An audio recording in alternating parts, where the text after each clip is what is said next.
Okay. My name's Dave Spizak. I've been on the San Diego Police Department since 1965, and I've worked here in Ocean Beach off and on over that length of time. How do you want to take the brakes for the airplanes? When I see them coming up, should I just stop? Yeah. Okay. If you hear them go over, just stop. Yeah. I've got plenty of tape. Okay.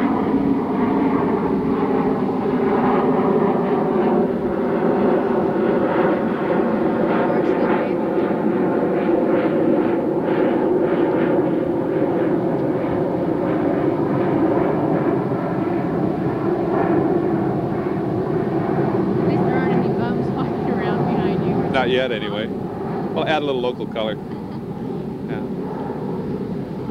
Okay, let's just start. Right.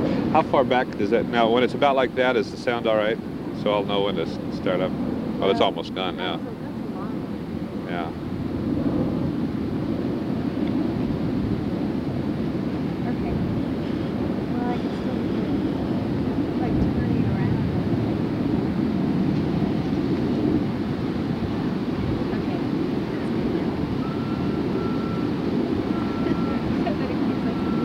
Oh, what if I can talk over it?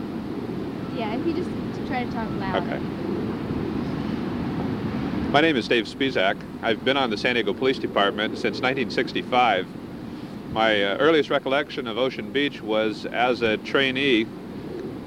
When we'd come out to the beat, we'd ride together in a car, trainees, about 5 or 6 of us, and we'd meet our senior officers out here in the field. I think we met at what's now Robb Field, and the senior officers would come in and we'd get in our cars and ride with them for about 4 hours. I can remember the reputation of Ocean Beach then was that it was kind of a rough area town, and there were a lot of bums around, and you had to be on your toes, and it was kind of strange to be riding around in the middle of the night in an area you weren't familiar with, looking for trouble to happen. It was really quiet on the graveyards when I was in my training. Just a couple of routine kind of drunk calls and bar breakups, family fights. My next real image of Ocean Beach was after I had completed my training and I was driving an ambulance in this area. Actually, the ambulance was assigned on the Point Loma side. We had a call over here on West Point Loma Boulevard by Lotus, right at that intersection, of a woman who was delivering a baby. This was her first child, so we thought we'd have plenty of time to get her to the hospital, but there wasn't time. We delivered that child there in the bedroom, and that was kind of exciting. It's the only baby I've delivered.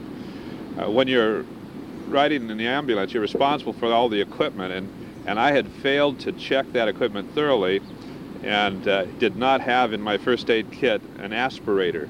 And that's the only thing I remembered as I was driving to the scene, that I didn't have an aspirator with me, and that was the thing I remembered about delivering a baby, that you had to make sure you aspirated the child so it could breathe. But fortunately, it started crying right away, and we didn't have that problem. I've often wondered what happened to that child, but let's see, it would be getting kind of old by now, 25? Yeah, you should look him up. Yeah. Remember the mom's name? I don't remember the name of the child. I always thought they should have called it Beat 52. That was the beat number of the ambulance at the time. I guess my next encounter out here in Ocean Beach was a foot chase that I remember pretty clearly. There used to be a lot of drug dealing, of course, down here along the pier and over here at the foot of Newport. Up the block a ways, there's a drop-in center. It was called the In-Between.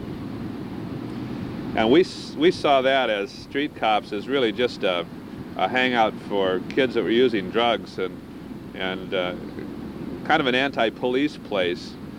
And it was because we didn't really understand what they were doing. And strangely enough, now I've had experience on the board of directors of as a member of the board that operates that facility, and I appreciate the work that it does with the youth in the area.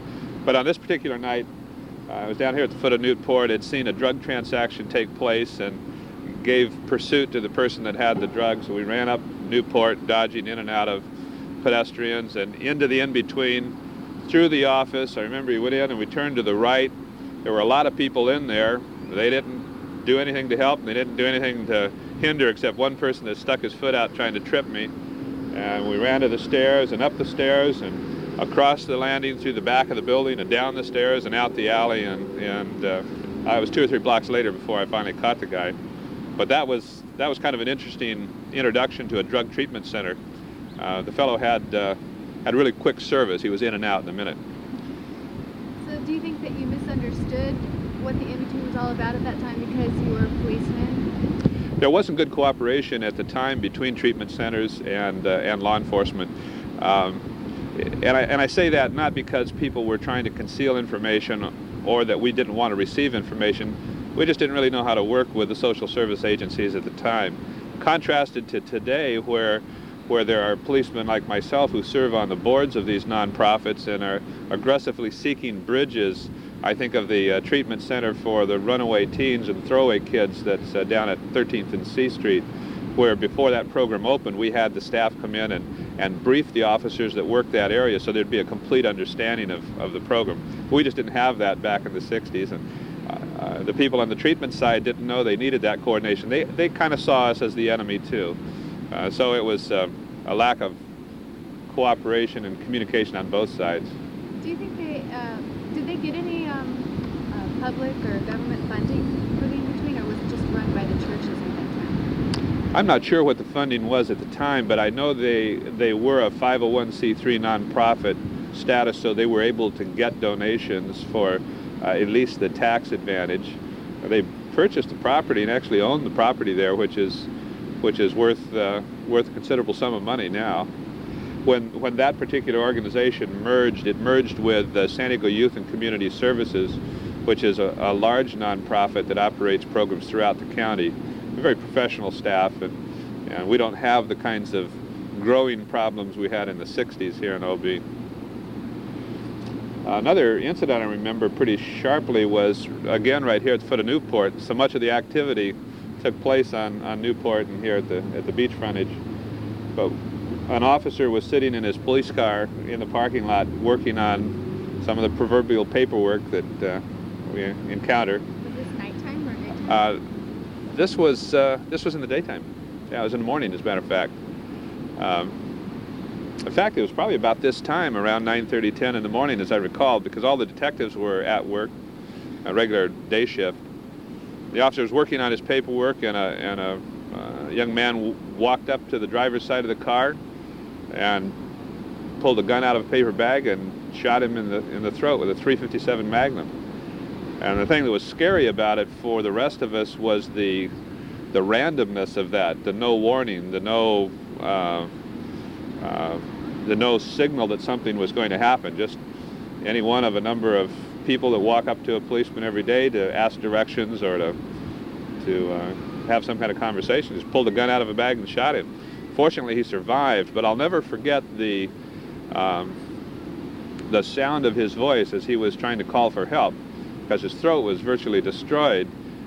He couldn't converse. He could just make noises, and the radio operators did a very fine job in quickly polling people to find out who was missing, and then trying to find where the last call was that officer had been, was at, and everyone was out looking for him. They found him pretty quickly.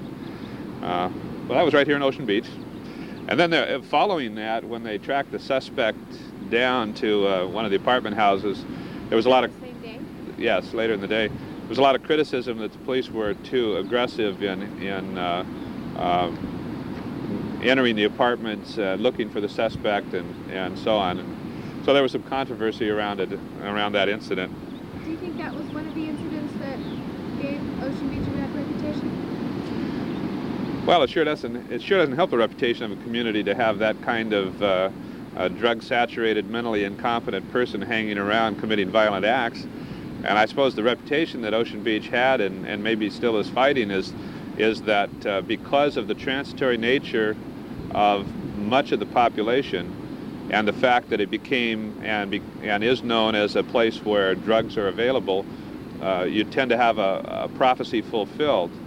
To the extent that the community, the business people and the residents make a pretty strong statement against drugs and alcohol abuse, that there will be a reversal of that. but it's a hard reputation to reverse, and shootings like that certainly don't help. At that time, do you think Ocean Beach was any worse than Pacific Beach or Mission Beach or Imperial No. Beach? Ocean Beach was kind of seen as a poor man's Pacific Beach, Mission Beach. It wasn't as developed as commercially. The property values weren't as high as across the bay. So I guess Ocean Beach suffered from all of the beach kinds of reputations, in addition to which it was the low-cost beach. You start out in the La Jolla shores and kind of work your way down, well, another thing, of course, that was pretty popular out here was the nude beach. So you had the nude beach down here at this end of San Diego beach frontage, and then Black's Beach up north of the La Jolla area. So the bookends of nudity kind of encapsulated the San Diego beaches, and this, of course, was one end of the bookend. Do you think that there was more hippies in Ocean Beach than any of the other places? No, Pacific Beach and Mission Beach had more of the hippie movement than Ocean Beach, especially in terms of head shops and parties and that sort of thing. I remember I was working in Pacific Beach during the startup of UCSD and the kind of start of the drug culture movement in the mid to late '60s, and the head shops that catered to the hippie movement was way more prevalent there. There were a couple over here, but not that many. Talking about the kind of movement of the '60s and early '70s, during the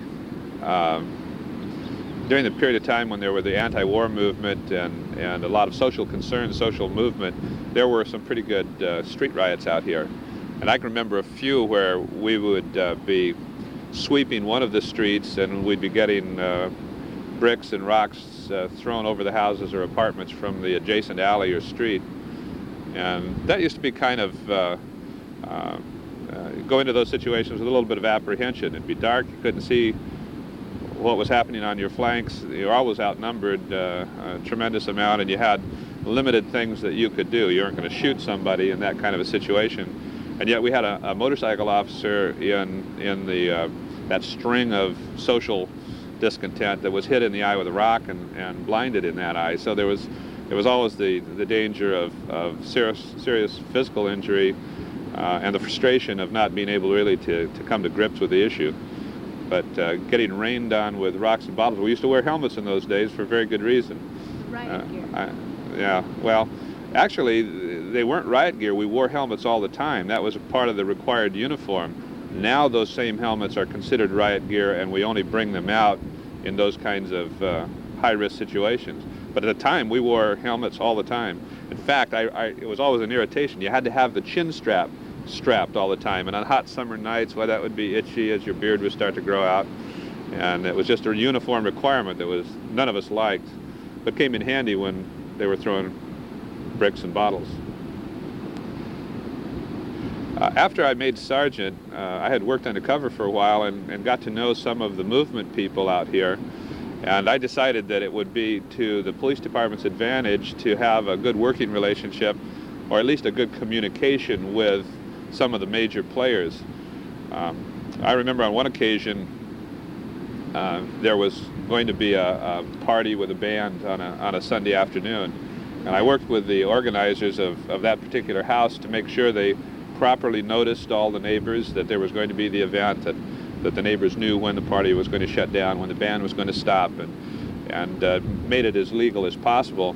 Then on the day of the event, I was by the liquor store and I saw these people rolling a keg of beer, and I asked them where they were going with it, because that's not the normal shopping that you see. Someone stops by for a six-pack.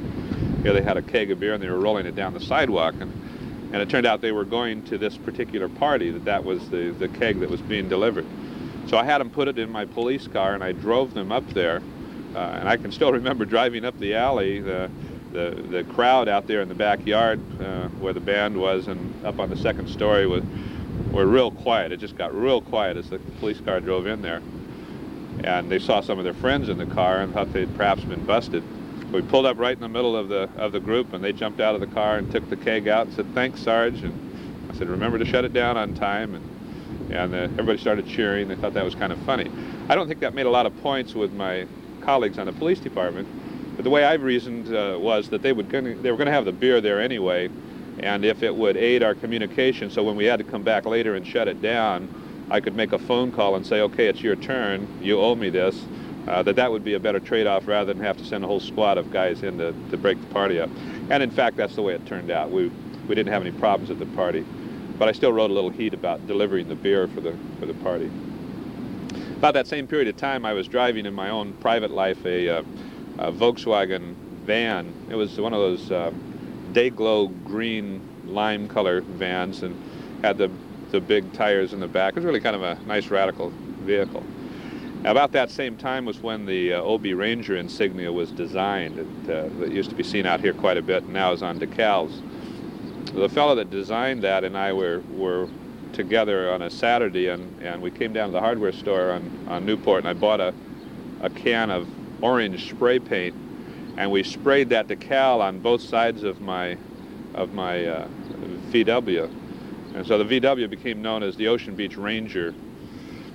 You can imagine my embarrassment when I came back to work on Monday in my police car and found that same decal with the same color paint, which I had left, spray painted on a lot of buildings down on Newport. So I kind of got double-crossed on that one, but that was kind of a funny thing to have happen, not a normal sort of thing to have happen. So what about your undercover work? Who were you actually trying to infiltrate? Were you trying to infiltrate a certain group, or just kind of trying to see who the drug dealers were? Now, when I worked undercover, that was back in the days when I had hair, and it was long. No, we've gone a ways without a plane. I know. How'd you do that? Luck. Shall I get this? Okay. When I was working undercover in the late 60s and early 70s, my role was vice and narcotics and intelligence. We weren't organized exactly the same way we are now with large undercover narcotics squads, and you couldn't possibly work undercover without buying drugs. I did most of my work in downtown San Diego and Claremont and in South Bay, but occasionally got out here to Ocean Beach, enough to get to know some of the players. But I spent a good deal of my time in the anti-war movement.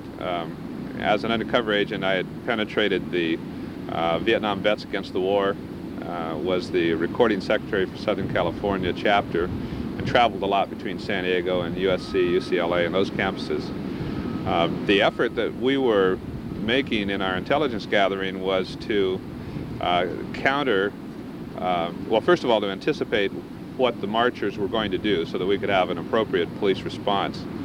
And one of the big parts of that was the radical right. The Minutemen were active then, and those kinds of organizations. And some of the greatest problems we had were in taking countermeasures against the right, who really had some violent predispositions toward the anti-war movement. But with good intelligence gathering, we were able to anticipate and keep the groups from really doing damage to one another. But that led us into a variety of locations. We're on state colleges a lot.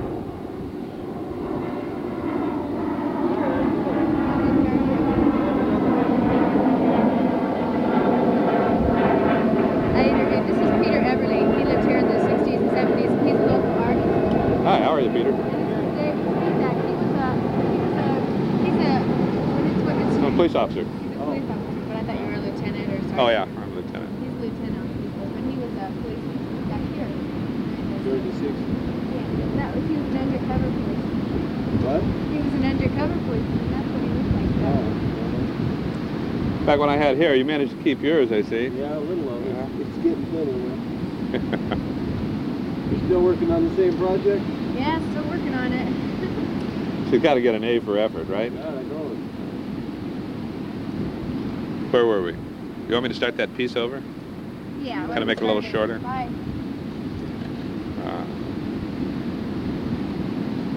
Okay.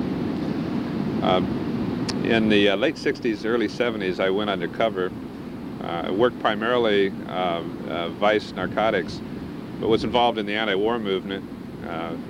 We did a lot of intelligence gathering, primarily to keep the department advised on what major activities were taking place with the war movement, but also to try to make sure we kept the right-wingers from doing too much damage to people. They were really a violent group, and there were a lot of threats and a lot of potential for violence. They would go so far as to, during a march, jam the shortwave CB sets that the march monitors were using, which made it very difficult to control the group. Some of the work that I did led to college campuses. I was going to state at the time, working on my degree, and I had graduated from Grossmont College. I got burned is the term. I got exposed as an undercover agent by a teacher that I had from Grossmont College. We were good friends. He taught me a lot. I really enjoyed his classes. It was a social class that he taught. But he was of the left, and even though, and we had some great discussions as a result of that in class and around that academic setting. But we were at San Diego State for a teach-in or some large gathering, and he and I met at a doorway going through the door in opposite directions, and he recognized me.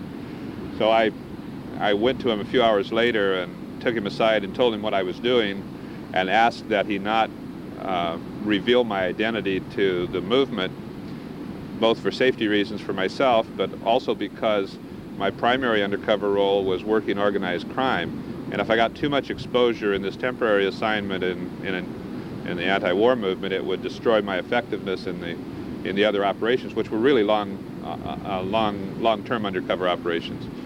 We had one case we worked for almost 2 years.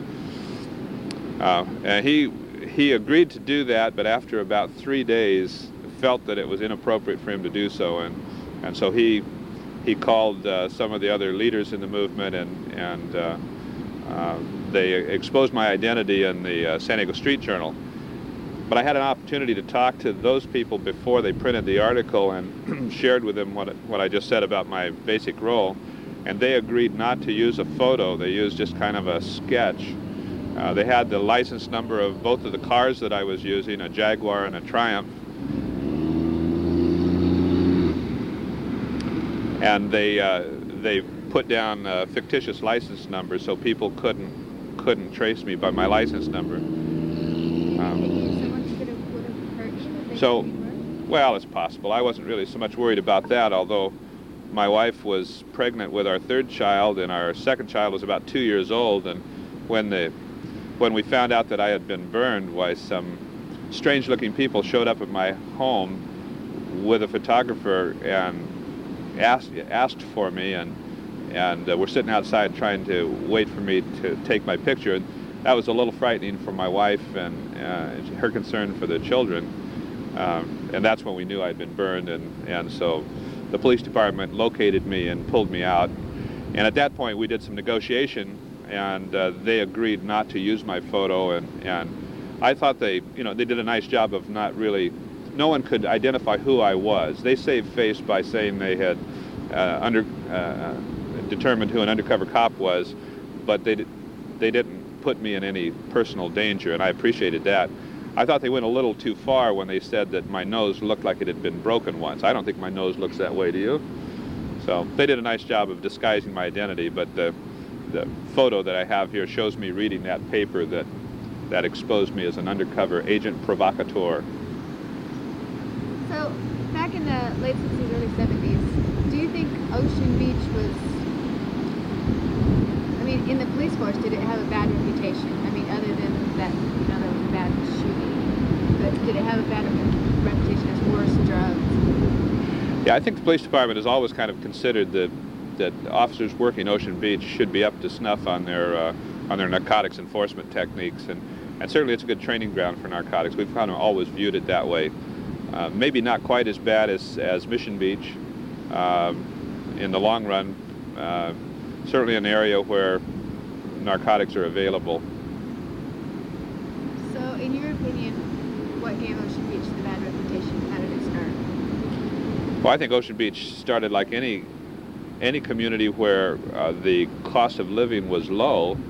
It allowed people to come in and live there that wouldn't have the same vested interest in the community that you or I would have, or the people that are represented by the revitalization that's going on now.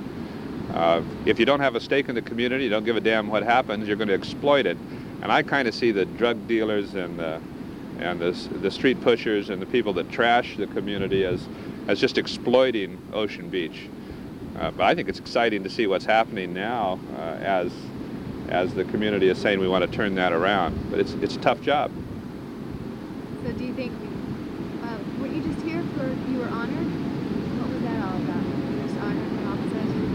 You were honored at a meeting, came back, 20 years later? When the In-Between merged with San Diego Youth and Community Service, I was a member of SDYCS board at the time, and so I was here for that reception. And it was kind of interesting to see the In-Between in new eyes, older eyes, more mature eyes, more understanding eyes. But it's a nice facility.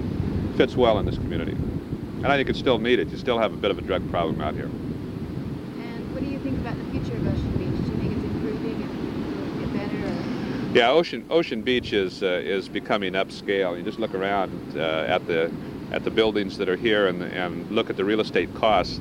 This is an upscale community, and I don't know where the next Ocean Beach is going to be, but it isn't going to be here because property values aren't going to allow it to be here. Is there anything you want to elaborate on? No, I can't think of it. Can't think of anything. It's been kind of fun. Yeah, I think it went well. Yeah. Okay, I'll just get your poster. I can put my dude shades on now.